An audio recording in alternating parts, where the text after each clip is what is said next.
இன்று இவ்வித சூழ்நிலைக்குள் என்ன செய்வதென்று தெரியாமல் உள்ளவர் எத்தனை பேர்? நம் அனைவருக்குமே என்ன செய்வதென்று அறியாதபடியான சூழ்நிலைகள் ஏற்படுவதுண்டு.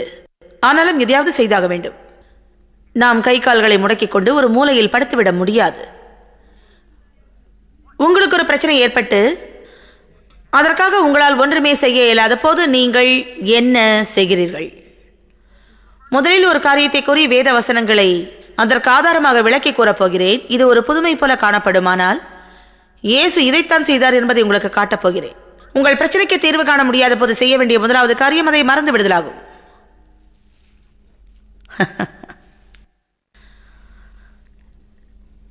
நமது பிரச்சனைகளுக்கு நாம் அதிக முக்கியத்துவம் கொடுக்கின்றோம். அதனால் அது பலம் பெற்று அதன் உண்மையான அளவை காட்டிலும் பெரிதாக காணப்படுகிறது.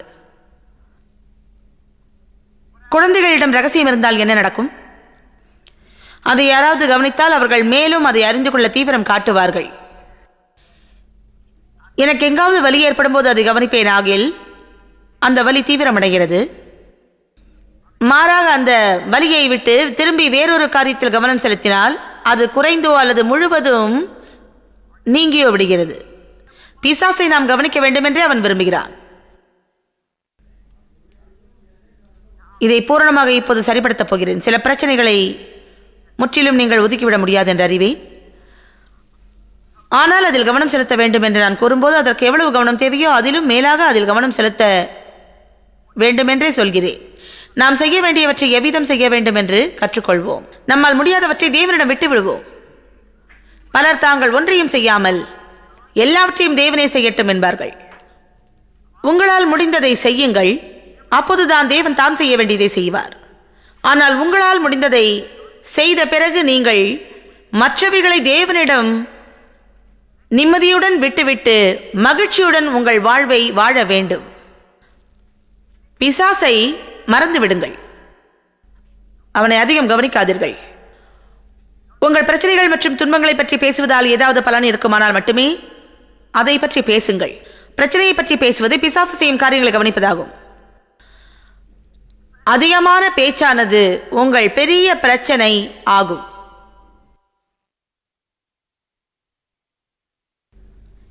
எத்தனை பேர் உங்கள் வாழ்வின் நிகழ்ச்சிகளை நினைத்து மனச்சோர்வடைவதும்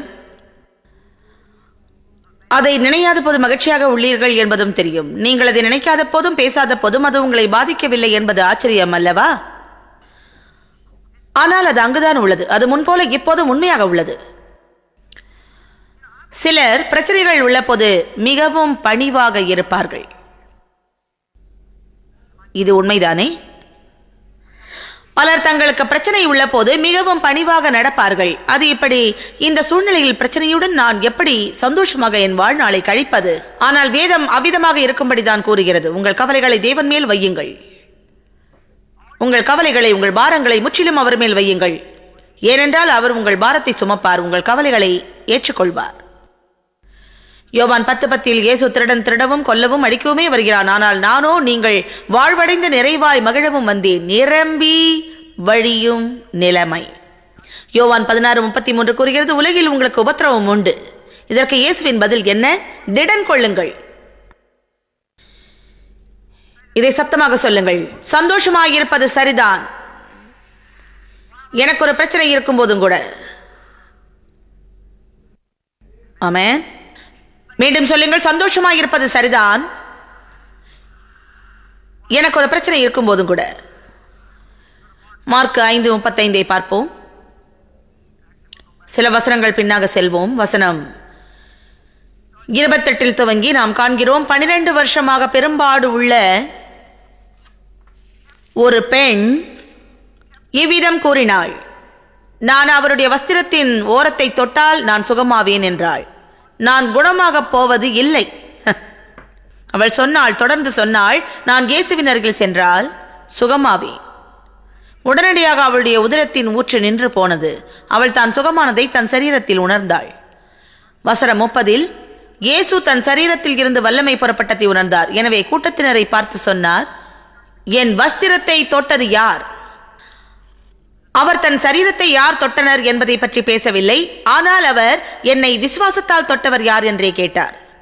பல வகையான மக்கள் அவரை தொட்ட போதிலும் அவள் மட்டும் அவரை தன் விசுவாசத்தினால் தொட்டாள். மக்கள் பலரும் அவரை தொட்ட போதிலும் அவள் மட்டும் விசுவாசத்தால் அவரை தொட்டாள். அவர் அவளுக்கு எதையும் கொடுக்க வேண்டும் என்று கூட நினைக்கவில்லை. ஆனால் தனக்கு வேண்டியதை அவள் அவரிடமிருந்து எடுத்துக்கொண்டாள் என்பது வியப்பானது. ஹல்லேலூயா. போதகருடைய பிரசங்கத்தை கேட்கும் போதோ, என்னை போன்ற வேத பாடம் நடத்துபவரிடம் வரும்போதோ, யாருக்காவது ஊழியம் செய்ய செல்லும் போதோ, நீங்கள் உங்கள் விசுவாசத்தின் மூலமாக அந்த ஆட்களிடமிருந்து அதிகமாக பெற்றுக்கொள்ள இயலும். எதிர்பார்ப்பே இன்றி இவ்விதமான மனோபாவத்துடன் நான் அங்கே சென்று என்ன நடக்கிறது என்று பார்க்கின்றேன்.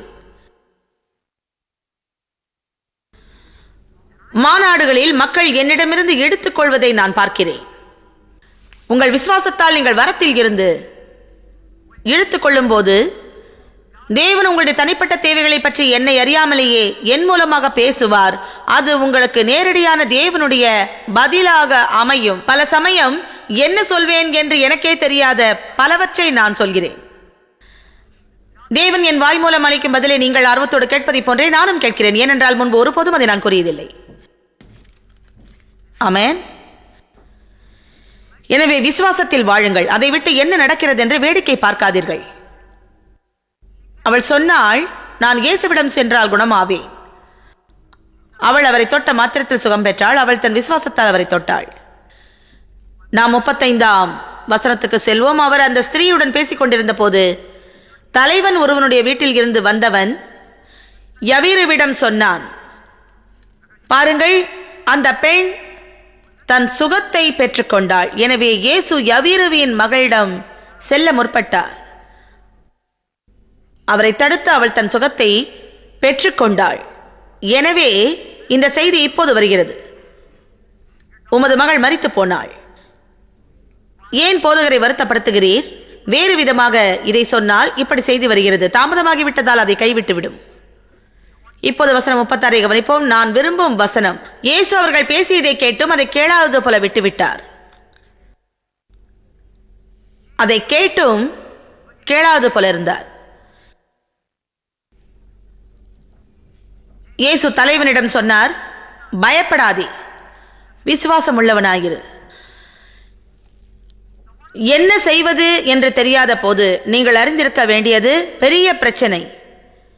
அதற்கு தேவன் மட்டுமே பதில் தர முடியும் என்ற நிலையில் பிசாசை புறக்கணிக்க தெரிய வேண்டும். ஏனென்றால் அவன் பெரிதான காரியங்களை கூறி நிலை தடுமாற செய்து விடுவான். உங்கள் பிரச்சனை நேரத்தில் பிசாசு எவ்விதமானவற்றை சொல்வான். உன்னால் இதை செய்ய முடியாது, ஒரு காரியமும் மாற்றம் அடையாது. இவ்விதமாகவே இருப்பது மட்டுமின்றி மேலும் மேலும் மேலும் மோசம் அடையும். நீ கீழே போய்விடுவாய். உன்னை தவிர உலகில் உள்ள அனைவருமே ஆசீர்வதிக்கப்படுகிறார்கள். பரிதாபமானவர்களுக்காக பெரிய விருந்து கொடுப்பார். உன்போல ஊமையாக இருப்பவர்கள் மட்டும் போவீர்கள். பல ஆண்டுகளாக இந்த பரிதாப விருந்தை பார்த்து முடிவில் நான் சலித்து போனேன். பிசாசின் பொய்க்கு செவி கொடுத்து சுய பரிதாபப்படுவதிலும் சிறப்பானவற்றை செய்ய கற்றுக்கொண்டேன். ஆமென். மக்கள் சில சமயம் சொல்கிறார்கள், பிசாசு இப்படியே சொல்றான், பிசாசு தான் இதை சொன்னா அதை சொன்னா. பிசாசு உங்களிடம் பொய்யைத்தான் பேசுகிறான் என்று தெரிந்தும் அவன் சொல்பவற்றை கேட்டு ஏன் சோர்வடைகிறீர்கள்? வசனம் 36 எனக்கு மிக பிடிக்கும். அதில் ஒன்றும் இல்லாததை போல நீங்கள் காணப்படுகிறீர்கள். கேட்டாலும் அவர்களின் கூற்றை புறக்கணித்தார். அவர் அவர்களை சொன்னவைகளை கேட்டார், ஆனால் அவர் அதில் கவனம் செலுத்தவில்லை. பிசாசின் நெருப்பை அணைக்க அவர் நேரத்தை வீணாக்கப் போவது இல்லை.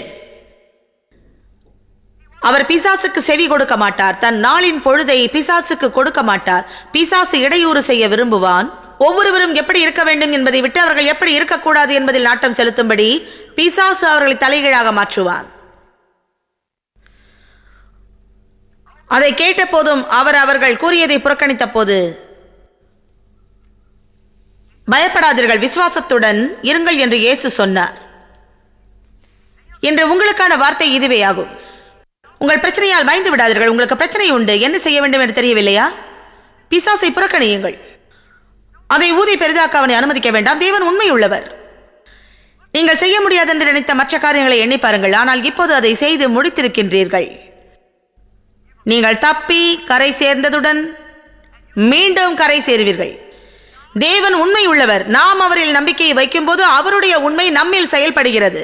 தேவன் உறவிலும் பொருளிலும் சரீரத்திலும் உங்கள் தேவைகளை சந்திப்பார். தேவன் உங்களை தனிமையாக விட மாட்டார். உங்கள் சூழ்நிலைகளில் அவர் உதவி செய்வார். எபிரேயர் 12:2 வருவோம்.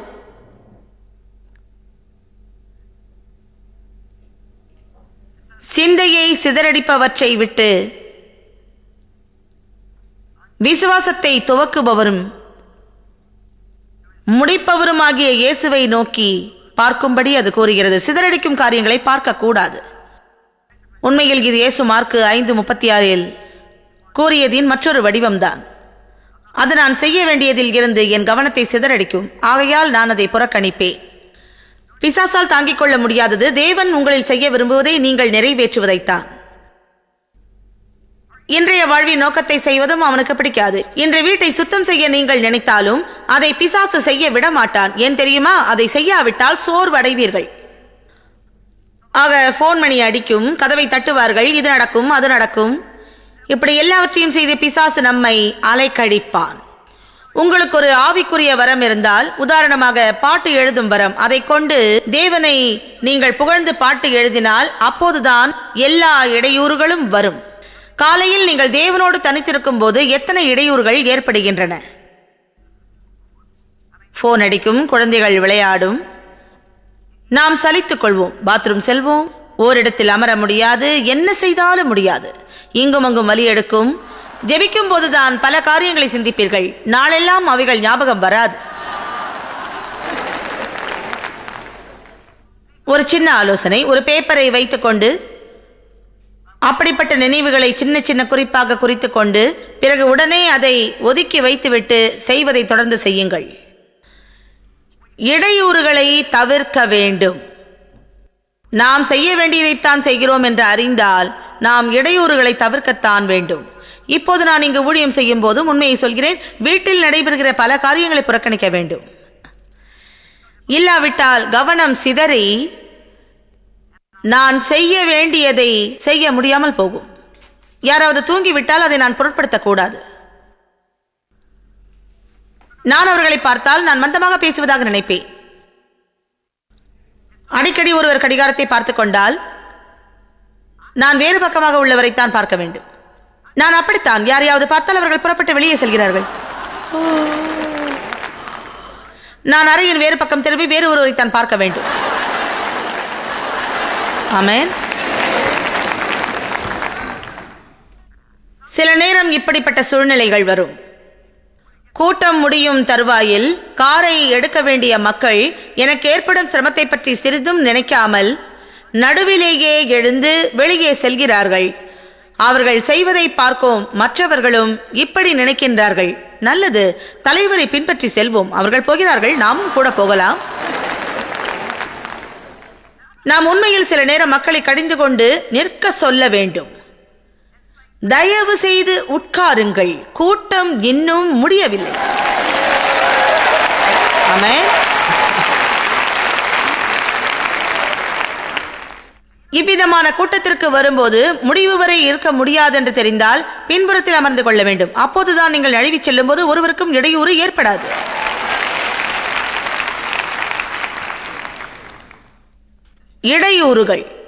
இடையூறுகளை செய்யாதீர்கள், அவற்றில் சிக்கிக் கொள்ளாதீர்கள். திசை திருப்பும் காரியங்களை கவனிக்காமல் விசுவாசத்தை துவக்குபவரும் முடிப்பவருமான இயேசுவையே நோக்கி பார்ப்போம். என்ன செய்வதென்று தெரியாத போது நாம் செய்ய வேண்டிய 2 காரியங்கள். முதலாவது, பிசாசை புறக்கணித்தல். சொல்லுங்கள், பிசாசை புறக்கணி. இரண்டாவது, நீங்கள் எதை சிந்திக்கிறீர்கள் என்பதை பற்றி கவனமாயிருங்கள். பிரச்சனையே சிந்திக்கும் போது கவலை வரும். வேதம் தேவனுடைய வார்த்தைகளை தியானிக்கும்படி நமக்கு கூறுகிறது. தேவனுடைய வார்த்தை உங்கள் நினைவில் திரும்ப திரும்ப புரளட்டும். எங்காவது சென்று அமர்ந்து எதையாகிலும் பற்றி சிந்திக்க வேண்டும் என்று நினைக்கின்றீர்களா? உங்கள் சிந்தையில் என்ன வரும் என்றும் கவனிக்க வேண்டாம், என்ன வந்தாலும் அதை கவனிக்க வேண்டாம். நீங்கள் வளர்ச்சி அடைய வேண்டும். நாம் எதை சிந்திக்கிறோம் என்பதை சிந்தித்து பார்க்க வேண்டும். எதை பற்றியாவது சிந்திக்கும் போது சோர்வடைவதாக தோன்றினால் எதை பேசுகிறோம் என்பதை கவனிக்க வேண்டும். அப்போது எதனால் நாம் சோர்வடைந்தோம் என்பது சட்டென்று நினைவுக்கு வரும். நாம் சரியானதை நினைத்து சரியானதையே பேசினால் நம் வாழ்வில் ஆனந்தம் பொங்கி வரும். பிரச்சனையை பற்றி நினைப்பதோ பேசுவதோ ஒருவித பலனும் தராது. யோசுவாவுடன் தேவன் சொன்னார், உன் கால் மிதிக்கும் தேசத்தை எல்லாம் நான் உனக்கு தருவேன் என்றார். மோசேயுடன் இருந்ததை போன்றே உன்னோடும் இருப்பேன் என்றார். இப்போது புறப்பட்டு செல், தைரியமாயிரு, உறுதியாயிரு, திடமாயிரு, பயப்பட வேண்டாம் என்று கூறினார். யோசுவா 1:8 தேவன் வேறு என்ன சொன்னார்? இந்த புத்தகத்தின் வார்த்தைகள் உன் வாயை விட்டு அகல வேண்டாம். இரவும் பகலும் அதை தியானம் செய், அதை கவனித்து அதில் எழுதியுள்ளவற்றின்படி செய்வதற்கு கவனமாயிரு. அப்பொழுது உன் வழியை செழிப்பாக்குவாய், புத்தியாய் நடந்து வெற்றியை சுதந்தரித்துக்கொள். எனவே தேவன் எதையாகலும் செய்ய சொன்னால், உனக்கு ஒரு தரிசனம் இருந்தால், எதையாகலும் செய்ய வேண்டும் என்ற நோக்கம் இருந்தால், எப்பொழுது எழும்பி தேவன் கூறியதை செய்ய வேண்டும் என்பதை புரிந்து கொள்ள வேண்டும். இல்லையானால் பிசாசு இதில் தலையிடுவான். அவன் ஒரு ரத்ன கம்பளத்தை விரித்து இப்படி சொல்ல மாட்டான். ஓ ஆமென். அவன் சொல்வதை புறக்கணிக்க வேண்டும். அவன் பொய் சொல்லிக் கொண்டிருக்கும் போதே நீங்கள் தேவ வசனத்தை தியானித்துக் கொண்டிருக்க வேண்டும். நீங்கள் செய்யக்கூடியதை செய்ய வேண்டும், முடியாதவற்றை செய்ய முற்படக்கூடாது. எபேசியர் 6:13 பிரச்சனைக்கு தேவையானவற்றை செய்துவிட்டு உறுதியாய் நில்லுங்கள் என்று சொல்லுகிறது. உண்மையுள்ள ஜெபம் என்பதை நான் நேசிக்கிறேன். வளரும் குழந்தையாக நான் என் தந்தையால் பாலியல் பலாத்காரத்தினால் பாதிக்கப்பட்ட போது எந்த விமோச்சனமும் இல்லை என்று எனக்கு நன்றாக தெரியும். ஒரு முறை 2 பேரிடம் அதை பற்றி சொன்ன போது அவர்கள் அவரை கேட்டார்கள். ஆனால் அவர் அவர்களிடம் போய் சொன்னார். எனவே நான் இதிலிருந்து தப்புவதற்கு வேறு வழி இல்லை, வளர்ந்த பிறகு நான் தப்பித்து செல்ல முடியும் என்று நினைத்தேன். என் பாட்டி இந்த ஜெபத்தை சுவரில் எழுதி வைத்திருந்தார்கள். நான் அவர்களை சந்திக்க செல்லும் போது பார்த்தேன்.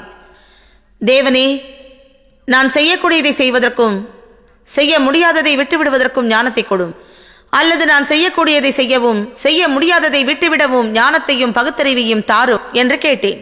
எந்த ஒரு சூழ்நிலையிலும் தேவனிடம் ஒன்றை கேட்க வேண்டும். நான் இதில் ஏதாகிலும் செய்ய வேண்டியது தேவ சித்தமா? எதையாகிலும் உன்னால் செய்ய முடியும் என்று நினைத்தால் என்னவென்றால், நான் யாரையோ காயப்படுத்தி விட்டேன், அவர்களோடு கடுமையாக நடந்து கொண்டேன் என்றால் நான் போய் மன்னிப்பு கேட்க முடியும். எனவே அதை நான் செய்ய வேண்டும். நான் ஏற்கனவே அவர்களை காயப்படுத்தியதற்காக மன்னிப்பு கேட்பேன், ஆனால் அவர்களை சமாதானப்படுத்த முடியாது. எனவே நான் சென்று மன்னிப்பு கேட்டுவிட்டு தேவன் அவர்களுடைய மனதை மாற்றுவார் என்ற விசுவாசத்துடன் காத்திருக்க வேண்டும். என்னிடம் உள்ள அவர்களின் உணர்வை என்னால் மாற்ற இயலாது, ஆனால் என்னால் செய்யக்கூடியதை செய்கிறேன். என்னால் செய்ய முடியாததை முயற்சிப்பதில் அர்த்தமே இல்லை. ஆமென். நீங்கள் எதை செய்ய முடியும், எதை செய்ய முடியாது என்பதை கவனிக்கும் ஞானம் உங்களுக்கு வேண்டும். மற்ற காரியங்களை தேவனிடம் விட்டுவிட்டு காத்திருக்க வேண்டும். தேவன் இதை செய்ய முடிய காத்திருக்க வேண்டும், அல்லது எதை செய்ய முடிய தேவன் சொல்கிறாரோ அதை செய்ய வேண்டும். ஏற்கனவே நான் என்ன சொன்னேன்? செய்ய இயலாததை செய்யும் போது என்ன நடக்கும்? படபடப்பு வரும். படபடப்பு இது மாம்சத்தின் செயல். தேவனுடைய வேலையை என் பலத்தால் செய்வது, தேவன் மட்டும் செய்யக்கூடியதை நான் செய்ய முயல்வது. உதாரணம், உன்னை நீயே மாற்ற முயல்வது. உனது சில சுபாவங்களை உன்னால் கட்டுப்படுத்த இயலும். என்ன தெரியுமா? நீ வாயாடியாக இருந்தால் உன்னால் கொஞ்ச நேரம் கட்டுப்படுத்த முடியும், ஆனால் பிறகு அந்த பழைய சுபாவம் தலை காட்டும். திரும்பவும் முடிவில் தேவனிடம் சென்று உள்ளே இருக்கும் என் சுபாவத்தை மாற்றும் என்று ஜெபிப்பது ஒன்றுதான் வழியாகும். ஏனென்றால் பிரச்சனையை தீர்க்கும் அளவிற்கு சுய கட்டுப்பாடு இல்லை. தேவன்தான் நம்மை திருத்த வேண்டும். நாம் மக்களை மாற்றிவிட முடியாது. தேவன் மக்களுக்குள் கிரியை செய்து அவர்களை மாற்ற வேண்டும். சில சந்தர்ப்பங்களில் நம்மால் சிலவற்றை செய்யக்கூடும், அவ்வித நேரங்களில் அதை செய்யலாம். ஆனால் நமது பல சந்தர்ப்பங்களில் நம்மால் ஒன்றும் செய்ய முடியாது. எனவே நம்மால் ஒன்றும் செய்ய முடியாத போது இப்படி சொல்ல வேண்டும்: சரி தேவனே, இதை செய்யும்படி நான் உம்மை நம்புவேன். பிசாசு சொல்லும் பொய்களை புறக்கணிக்கின்றேன். நான் என் வாழ்க்கையை மகிழ்ச்சியாக கழிப்பேன். இதோ இப்போது விளக்கமாக சொல்கிறேன். உங்களால் ஒன்றும் செய்ய முடியாத பிரச்சனைகள் இருக்குமானால் நீங்கள் அந்த நிலையிலும் மகிழ்ச்சியாக வாழ்வது சரியானதே ஆகும். உண்மையில் அது பிரச்சனையை தீர்க்கும். ஏன் தெரியுமா? ஏனென்றால் கர்த்தருக்குள் மகிழ்ச்சியாக இருப்பதே உங்கள் பலன். மற்றும் பிசாசு நீங்கள் மகிழ்ச்சியாக உள்ளதை பார்த்து உங்களுடன் உள்ள போரில் தான் தோற்றுவிட்டதை அறிவான். ஏனென்றால் உங்கள் பொருளை அபகரிக்க அவன் விரும்பாமல் உங்கள் சந்தோஷத்தை கெடுக்கவே முயல்கிறான். எவ்வித சந்தோஷம் என்று இருப்பதை அவன் விரும்புகிறான். உங்கள் மகிழ்ச்சியை அவன் திருட விரும்புகிறான். உங்கள் வாழ்வின் மகிழ்ச்சியை இரண்டொருவரை கொண்டு பிசாசு திருடுவதை அறிவீர்களா? எத்தனை பேர் அவர்களை மாற்றும்படி உழைத்து உழைத்து தேர்ந்திருக்கிறீர்கள்? அது என்னவென்று யூகியுங்கள். அதற்கு உழைப்பு தேவையில்லை. வேலைக்காகாத செயல்களை நிறுத்திவிட்டு இப்படி சொல்லுங்கள்: சரி தேவனே, நான் திரும்பவும் அதை தொடவில்லை, உமக்கு கொடுத்து விடுகிறேன். அவைகள் மாறுமானால் உமக்கே மகிமை, நான் மாறினாலும் உமக்கே மகிமை. என் சூழ்நிலையில் வெற்றி ஏற்படும் போது உமக்கு மகிமை உண்டாவதாக. நான் ஒன்றும் செய்ய முடியாதபடியால் என் வாழ்க்கையை மகிழ்ச்சியாக கழிக்கும்படி கூறுகிறீர். அவ்விதம் நான் மகிழ்ச்சியாக வாழும்போது நீரே முன் சென்று பிரச்சனையை தீர்க்கின்றீர்கள். உங்களின் கடந்த காலத்தை பற்றி உங்களால் ஒன்றும் செய்ய முடியாது. நேற்று நீங்கள் ஒரு பெரிய தவறை இழைத்திருந்தால் தேவனிடம் அதை மன்னிக்கும்படி கேட்டுக்கொண்டு வாழ்வை வாழ வேண்டியதுதான். பல மக்கள் நேற்றைய காரியத்தை இன்றைய வாழ்வுக்குள் இழுக்கின்றார்கள். இன்றைய தினத்தில் பழையவற்றை சிலர் கொண்டு வருகிறார்கள். இது நாளைக்கும் கவலையை உண்டாக்குகிறது. நான் நல்ல ஆவிக்குரிய பெண்ணாக ஆவிக்குள் வாழ விரும்பி தேவனோடு அதிக நேரத்தை கழிக்கிறேன். மக்களை உணர்ச்சிக்கு அடிமைப்பட வேண்டாம் என்று சொல்கிறேன். ஆனால் 4-6 வாரத்திற்கு முன் ஒரு சூழ்நிலையில் நானே மாம்சத்தின்படி நடந்தேன். முற்றிலும் உணர்ச்சி வசப்பட்டு எதையோ ஒன்றை பெரிதுபடுத்தி சில காரியங்களை செய்ய திட்டமிட்டேன். என் உணர்ச்சிகள் ஒரு கட்டுப்பாட்டிற்குள் வந்த பிறகு அது தேவ சித்தமே அல்லவென்று நான் அறிந்தேன்.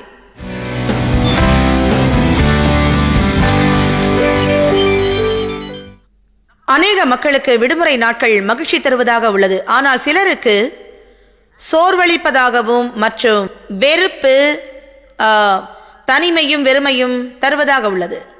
குறிப்பாக வேலையை இழந்தவர்கள் மற்றும் குடும்பத்தில் ஒருவரை இழந்தவர்கள் இவ்விதமாக உணர்வார்கள்.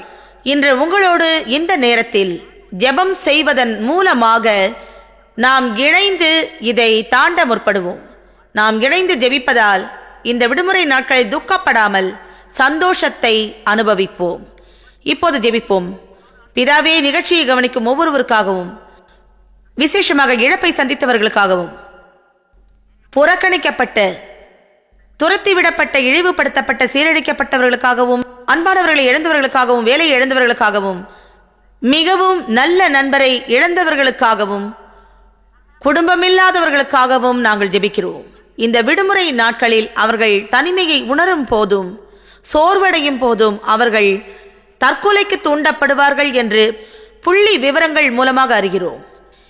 இந்த விடுமுறை காலம் எங்கள் நிகழ்ச்சியை காண்போருக்கு மகிழ்ச்சியானதாக இருக்கவும் ஜெபிக்கின்றோம். எங்கள் சூழ்நிலைகளில் எப்போது மகிழ்ச்சியாக இருக்க இயலாமல் போனாலும் உம்மில் மகிழ முடியும் ஆண்டவரே. எனவே நான் இப்படிப்பட்ட அனைவருக்காகவும் ஜெபிக்கிறேன். நாங்கள் ஒருமனப்பட்டு கேட்ட விதமாகவே சோர்வும் கவலையும் அவர்களை மேற்கொள்ளாது என்று விசுவாசித்து உமக்கு நன்றி செலுத்துகிறோம். கர்த்தருக்குள் மகிழ்ச்சியாக இருப்பதே அவர்களுக்கு பலனாக இருப்பதாக இயேசுவின் நாமத்தில் ஜெபிக்கிறோம். ஆமென். கர்த்தர் ஆசீர்வதிப்பார்.